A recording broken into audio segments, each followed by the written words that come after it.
인간이 인간에게 할 수 있는 가장 잔혹한 폭력행위, 전쟁. 전쟁의 비극은 인류 역사의 시작부터 운명을 함께해왔고, 반복되는 전쟁의 역사는 지금 이 순간까지 이어지고 있습니다. 우리도 모르는 사이 전쟁은 우리의 삶의 일부가 되었습니다. 일상의 많은 순간은 전쟁이라 불리게 된 지 이미 오래됐고, 수많은 사람들이 전쟁 게임에 열광하는 시대이기도 하죠. 하지만 우리는 전쟁의 진실을 망각하고 있습니다. 국가와 민족이란 이름으로 합리화되는 전쟁은 모든 종류의 폭력이 허용되는 무법지대와 같습니다.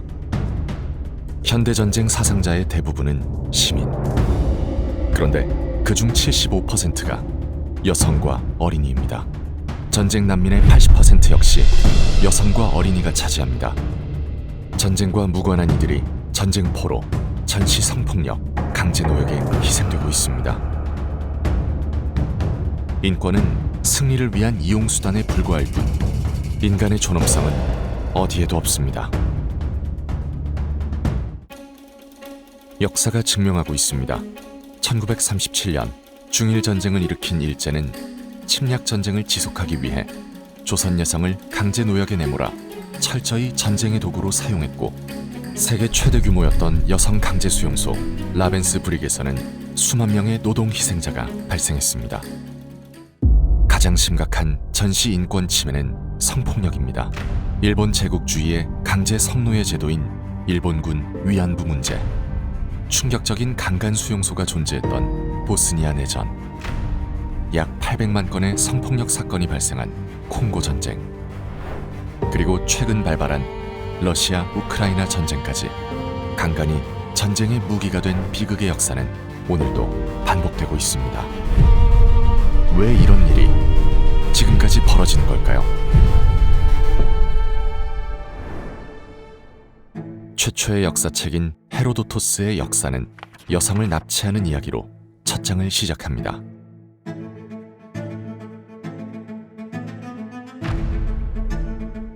서양 문학의 근원인 대서사시 일리아스에는 여성이 전리품으로 묘사되고 있죠.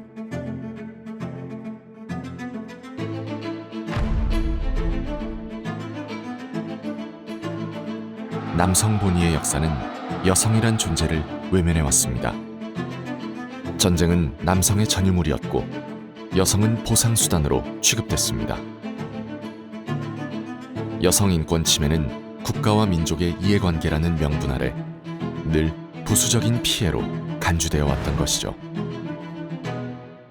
국제전범재판소에서는 1998년에 이르러서야 전시 성폭행 문제를 다루기 시작했습니다. 과거 청산의 모범국이라 불리는 독일도 전시 성범죄 피해자에 대한 인정과 배상은 아직 이루어지지 않고 있는 것이 현실입니다. 여러분의 생각은 어떤가요? 이제 올바른 역사의 시작을 외칠 때입니다. 세계의 노력은 이미 시작됐습니다.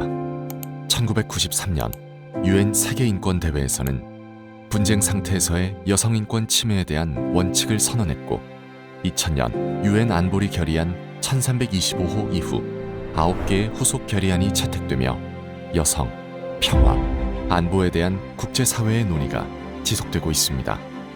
우리나라에서도 양성평등 기본법의 추진 기반을 강화하여 국가행동계획을 수립, 이행 중에 있으며, 1991년 김학수님의 첫 증언 이후 일본군 위안부 문제의 평화적 해결을 위한 노력이 이어지고 있습니다.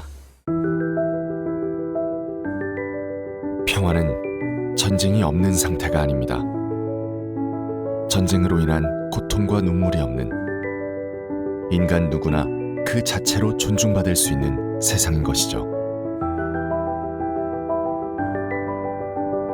기억해야 합니다. 전쟁 속 또 다른 그들의 싸움은 아직 끝나지 않았습니다.